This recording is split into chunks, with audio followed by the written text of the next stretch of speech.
On to another day. Video's gonna be all over the place.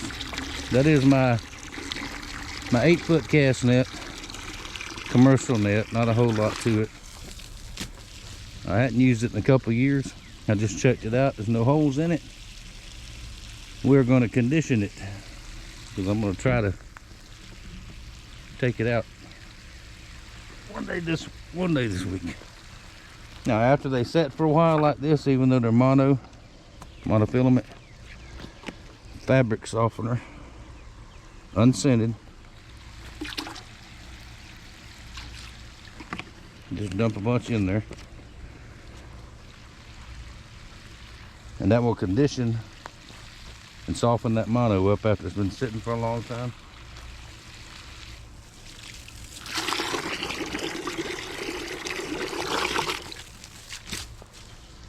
Like that. Yep, no scent. Turn this water off.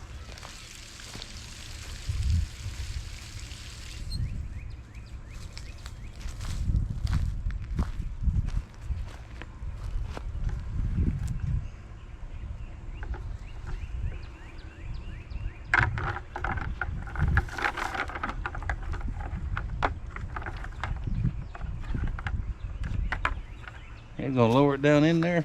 I just got it tied off to a bucket over here.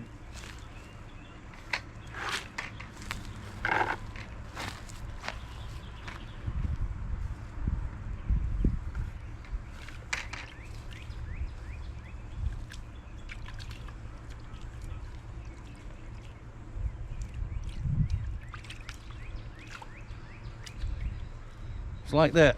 Now, let it sit for a couple of hours. Or an hour at least. Stretch it back up, rinse it good, let it dry. That's the key, let it dry. And if I was going to store it for a long time again, I'd hang it up. But since we're going to try to take it out one day next week, I'll store it in that bucket, a different bucket. Now I've got my big net, my 14-footer, which is way bigger and heavier than that, is in there. I know it's got holes in it, and I doubt that I'm able to throw that thing anymore. It's really heavy. It's a good net. It's really heavy though. And with my limitations on stuff, I don't know that I can handle that one, but I can handle that one. So I'll just leave it in there. I've also got a 8-foot bait net, a little fine mesh. After I get this out of here, I'll take that net and do the same thing, use the same solution, dump it in there. Then I'll have the bait net ready and the mullet net ready. And I'm about out of breath from just doing that. I just had to rest to cut grass this morning. The lawnmower worked. I didn't do a jam up job, but I got the biggest of the back cut. It looks like people live here again, so there you go. All right, we've been soaking a couple of hours.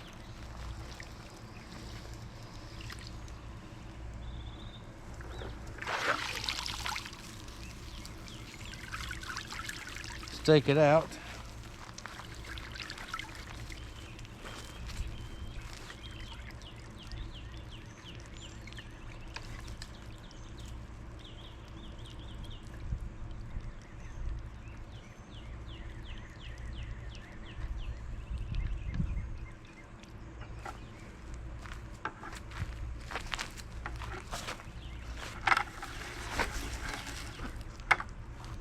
Move it to the side.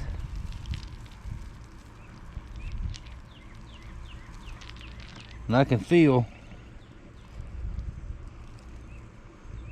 it's got a soft texture to it. I don't think I'll rinse it. I think I'll just let it dry. And it's hot enough out here, it won't take long. Now we'll take our bucket over here and maybe we'll move it on the other side. We'll go get the 8-foot bait net, which has not been used in a long time. Let's check it out and make sure it's okay and do the same thing with it. All right, there's the 8-foot bait net. I said that was 8 foot. That's actually 10 foot. I don't know what I was thinking. But anyway, we got it over the bucket and tied down to the bucket.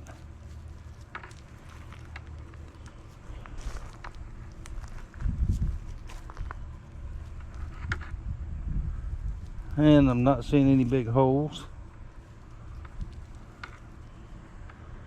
See that tangle like that? Once you condition this, your lead line, that'll make that much softer and it's less likely to do that.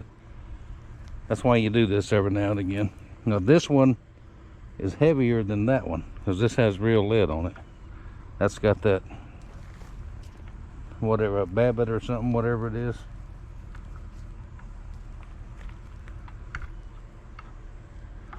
Unless we see some big schools of mullet, we'll throw that one. If we see small schools, small fish, we'll throw this one.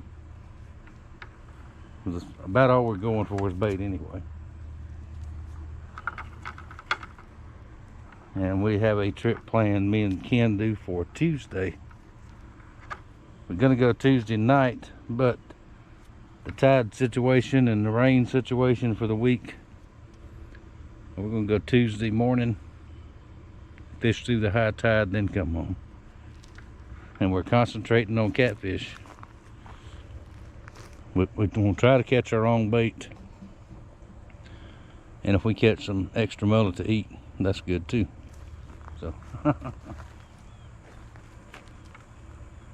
right, let's drop this in.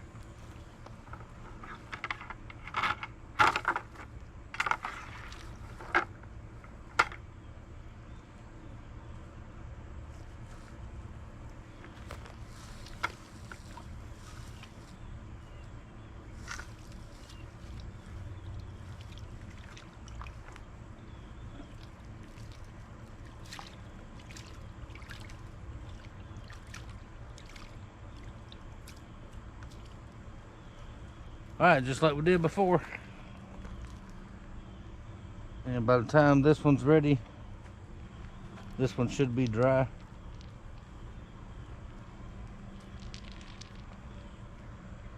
And we'll get them in the bucket ready to go fishing.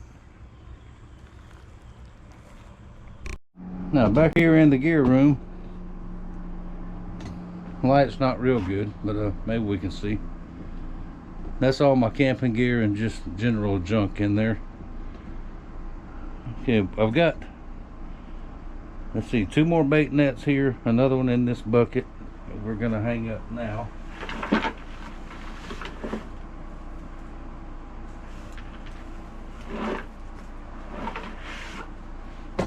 This is a standard 6 foot. It's a good little net. It's another one of those commercial ones that you buy at the store. And my big net is, I think, in there. I'm just gonna leave that one in there for now, because I'll be tempted to try to take it and throw it, and I know I can't. So, all right, let's get this tied up and wrapped up, and we'll hang it up. All right, those 3 are hung up. Now, I've said it before, I don't know if some of y'all might have remembered, but my roots of fishing is saltwater. I've only been freshwater fishing for the last few years. A lot, you know, seriously. And I really miss the bay. I miss the saltwater. And I have a boat plenty good enough to go do that nowadays. For the last couple of years I have, so that's what I'm going back to. That means first bait hits the water at daylight and come home when it gets too hot and go back that night. And that's what's fixing to happen around here. Alright, I'll show you all these 2 when I get ready to pack them up and show you how I store them and get them ready to go in the boat. Alright, it's been a couple more hours. Let's get the bait net out.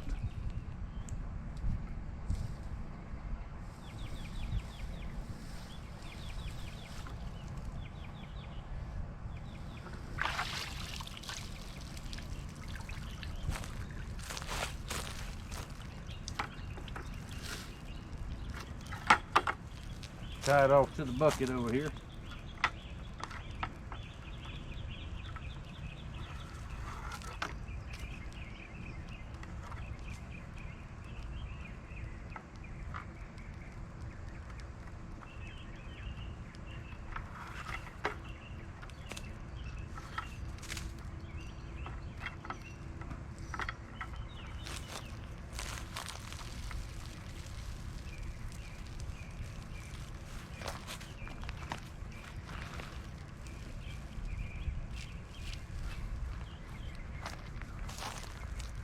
I got all over me now. All right, we're gonna let that dry for a few hours. Is that a hole? Tiny little hole right there. But these little fine mesh nets like this, they're really good until they get a bunch of holes in them, and they're really not worth fixing. They're cheap enough to go buy a new one, keep your lead line, make weights out of them. All right, that's been 2 or 3 days of goofing around the shop, goofing around the yard, getting ready to go fishing. So it's really hot. So right at 100. I'll get a few more hours and let it cool down. Just before dark, maybe I'll cut some more grass, but we're gonna see all that. So anyway, thank y'all for spending a little bit of time with me. I appreciate you watching. Thank you for your support, and I'll see y'all next time. It's here, it's here, it's here. Now, I ordered these. I joined a Facebook group a few weeks ago. Bush hooking. Setting catfish lines, catfishing, that kind of thing. Because everything that we've done here in the last 5 years don't work anymore. And there's a lot of people from Florida on the page from my area, and they're saying the same things. So it's nothing that I'm doing. I primarily catfish with Ken, my brother Ken. It's nothing we're doing wrong. It's just something ain't right. So we're trying all kind of new stuff. But in the interim, you have to have your lines tagged with your name and address on there. Don't say nothing about phone number, just name and address. And I used to use those return address things that you used to get in the mail and laminated.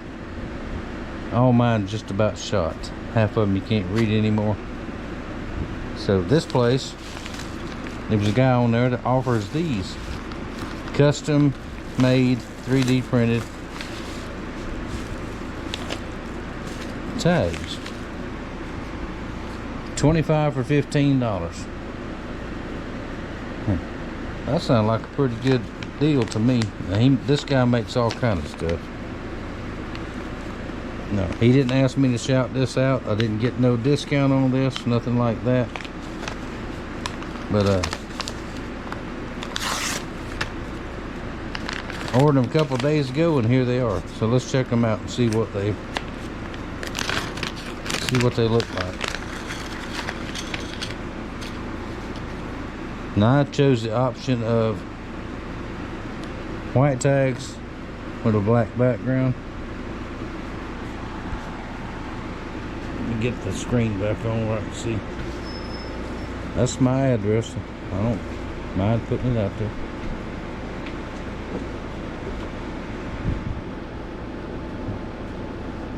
There's my little boy Joey. Well, there they are. What do you think about those, Joey? It's pretty good. Dog toes. From my catfish lines. Oh yeah. Look good. 25 for $15. Not bad, is it? No, it's not too bad. Some people gather. Come on, that's how they send me stuff. So. Oh. I don't. Send me stuff too. I don't have a PO box. That thing costs too much. Send me stuff. Yeah, Joey said send him something. Same address. Anyway, there we go.